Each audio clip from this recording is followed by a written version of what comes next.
موسیٰ نبی نے کہا اللہ کوئی کلمہ سکھلا جس کے ساتھ تو مجھے خاص کرے، میں کل لا الہ الا اللہ، لا الہ الا اللہ کہا کر۔ موسیٰ نبی علیہ السلام کہتے ہیں اللہ یہ تو تیری ساری مخلوقیں کہتی ہیں، میں تمہیں اس کو معمولی سمجھتا ہے؟ ساتوں آسمان ساتوں زمینیں جو کچھ ان کے درمیان ہے سارا کچھ ایک پلڑے میں، دوسرے پلڑے میں صرف لا الہ رکھا جائے، یہ ساری چیزیں بھی اس کا مقابلہ کر سکتی؟ تو یہ سب سے زیادہ وزنی کلمہ ہے، اور اس کے علاوہ بھی بڑے بڑے کلمے جو ہے نا وہ وزنی ہیں۔ سبحان اللہ و بحمدہ، سبحان اللہ العظیم ہے۔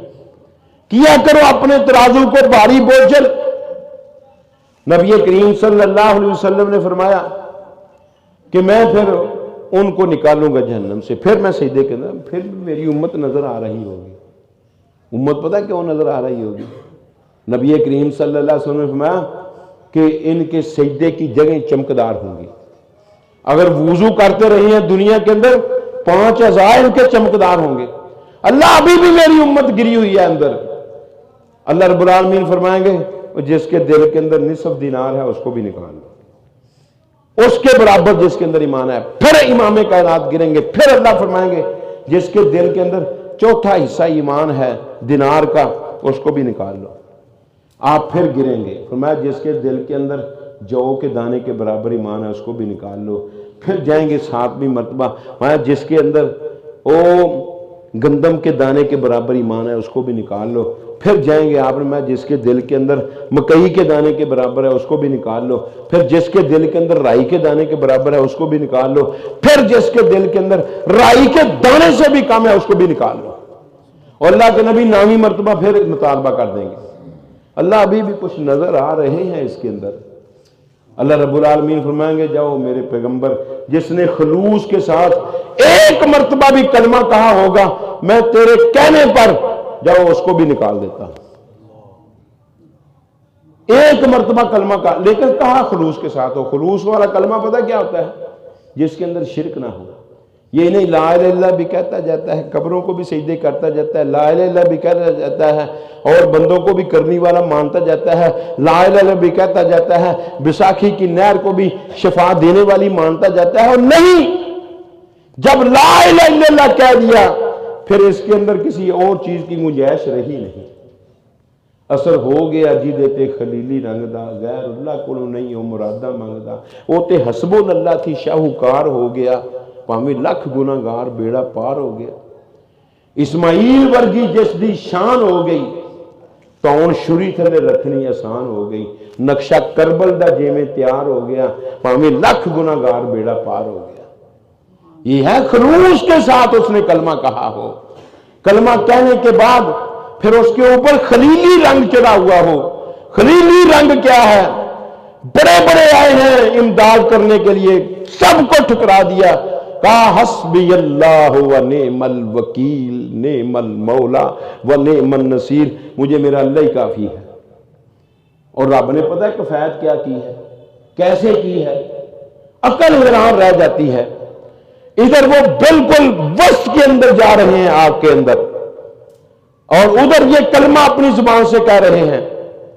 اللہ نے بارش نہیں برسائی، وہاں ڈولوں کے ساتھ پانی نہیں ڈلوایا، آندھی چلا کر ہوا کو نہیں اڑایا، میں آگ جلتی رہے گی خلیل، اس کے اندر تجھے پھینک کر بچانا میں رب العالمین کا کام ہے۔ قلنا یا نار کونی بردم و سلام علی ابراہیم، ہم نے کہہ دیا او آگ ٹھنڈی ہو جا، سلامتی والی بن جا ابراہیم کے اوپر، اتنی ٹھنڈی نہ ہونا کہ میرے خلیل کو سردی لگے۔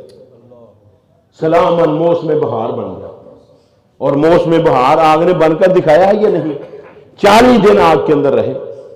نمرود کو بھی شک پڑ گیا، اتنی آگ، لگتا ہے اندر کوئی باتیں کر رہا ہے۔ تو واقعی آپ باتیں کر رہے تھے، کس کے ساتھ؟ جبرائیل کے ساتھ۔ اپنے وزیر کو کہتا ہے فوری طور پر میرے لیے سیڑھی تیار کرو، میں اوپر سے جھانک کر دیکھوں کہ اندر خلیل زندہ ہے یا فوت ہو گیا ہے، مر گیا ہے، سڑ گیا ہے، جل گیا ہے، راکھ بن گیا ہے۔ جس کو رب بچائے اس کو کوئی جلا سکتا، جس کو رب بچائے اس کو دریا کی موجیں بھی ڈبو سکتی۔ اوپر دیکھتا ہے، دیکھا خلیل الرحمان وہ بیٹھے پھل کھا رہے ہیں، سامنے ایک بندہ بیٹھا ہوا ہے، اس کے ہاتھ میں ریشمی رومال ہے، وہ ان کی پیشانی کو صاف کر رہا ہے۔ کہتے او ابراہیم کیا تیرے اندر طاقت ہے کہ تو باہر نکل؟ کہتے ہیں ہاں. کہتے ہیں ہاں باہر. وہ باہر آئے. جب باہر آئے نا کہتا ہے ربو کا رب یا ابراہیم، تیرا رب ہی رب ہے ابراہیم، میں نے بڑی کوشش کی ہے تجھے جلانے کی، راکھ بنانے کی، ختم کرنے کی، تیرے رب نے یار پھر بچا لیا.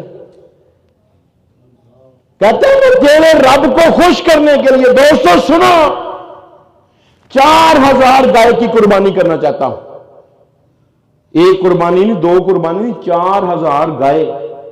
اور ایک گائے کی قربانی کتنی قربانیوں کے کیا مقام ہے؟ 7. 7 چوکا 28,000 قربانی. ابراہیم علیہ السلام کہنے لگے اتنی قربانیاں کرنا چاہتا ہے نا میرے رب کو راضی کرنے کے لیے، عقیدہ میرے والا بنا لے.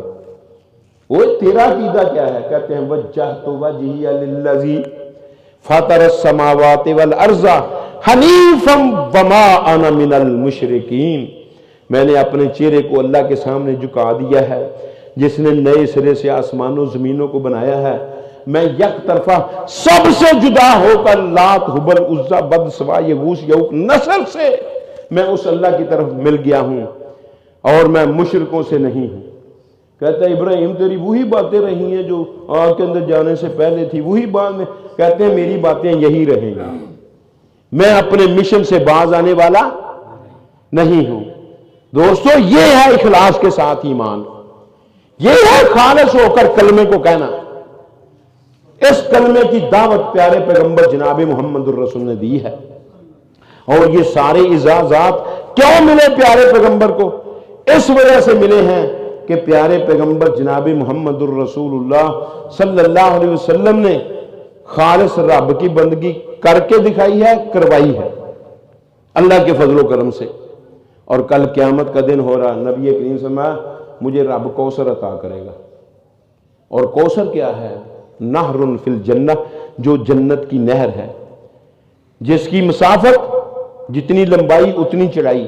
کتنی مسافت ہے؟ تیز رفتار سواری والا 1 مہینہ جتنا سفر طے کرتا ہے نا، اتنی لمبائی اور اتنی چڑھائی ہے. چنکری ہے کیا؟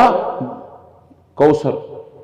اور اس کے اندر آسمان کے ستاروں کے برابر اس کے اندر پیالے، آب خورے اور دیگر برتن جو ہے نا وہ ہوں گے سونے چاندی کے، ہیرے جواہرات کے. اور پیارے پیغمبر جناب محمد رسول اپنے حوض پر جلوہ افروز ہوں گے. کس کے اوپر؟ وہ مسجد نبوی کے ممبر کے اوپر. امام کائنات فرمایا کرتے تھے ما بین بیتی و ممبری روضۃ من ریاض الجنہ، میرے گھر سے لے کر میرے ممبر تک جتنی جگہ ہے یہ جنت کا باغ ہے. و ممبری ھذا، لگا کر ہاتھ امام کائنات میں، میرا یہی ممبر علی حوضی، میرے حوض پر ہوگا.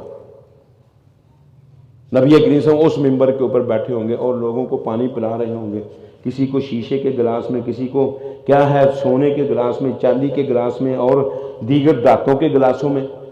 اور ایک وہ بھی خوش نصیب ہوں گے کہ جن کو اللہ کے نبی اپنے ہاتھ کے ساتھ پانی پلائیں گے. وہ پتہ ہے کون ہے؟ جو پیارے پیغمبر کے احکام دنیا والوں کو سناتے ہیں. علماء دین کیا کرو ان سے پیار، اللہ کے نبی کو ان سے پیار ہے. وہ مولانا محمد حسین شیخو پوری رحمت اللہ علیہ پنجابی کے اندر انہوں نے شعر کہے، کہتے ہیں اکنا نو بک پر کر ہو سن تے حضرت آپ پلاندے، منہ آکھن اے دنیا نو ساڈا حکم سنا دے. صلی اللہ علیہ وسلم پیارے پیغمبر جناب محمد الرسول کے احکام سنانے والے، ان کو پیارے پیغمبر ہاتھوں کے ساتھ پانی پلائیں گے. اور وہ کتنا بہترین پیالہ ہوگا، نبی کی بک ہوگی. ہونٹ جو ہیں وہ گناہ گار مولویوں کے لگے ہوئے ہوں گے. وہ یہاں یہ بات کہنے کے بعد کہا کرتے تھے میں نے ویسے ہی ہونٹ لگا کر نا منہ نبی کے ہاتھوں پر، تو میں نے بس منہ لگائے رکھنا ہے تاکہ میں مطلب زیادہ سے زیادہ اپنے ہونٹوں کو نبی کے ہاتھوں کے ساتھ لگا سکوں. اور یہ خاص صحابہ نے بھی کی ہے، علماء بھی کر سکتے ہیں، تم بھی کر سکتے ہو. اور ضروری نہیں کہ مبلغ وہی ہوتا ہے جو ممبر پر خطبہ دے، مصلے کے اوپر کھڑے ہو کر نماز پڑھائے. ایک مسئلہ آپ کو آتا ہے، آپ اپنی دکان پر ہیں، مکان پر ہیں، فیکٹری کارخانے میں، مارکیٹ میں کام کر رہے ہیں، کوئی آدمی آپ کے پاس ہے، یار یہ مسئلہ آج میں نے مسجد سے سنا تھا، تیرا اس کے متعلق کیا خیال ہے؟ اس کو ایک مسئلہ سمجھا دو،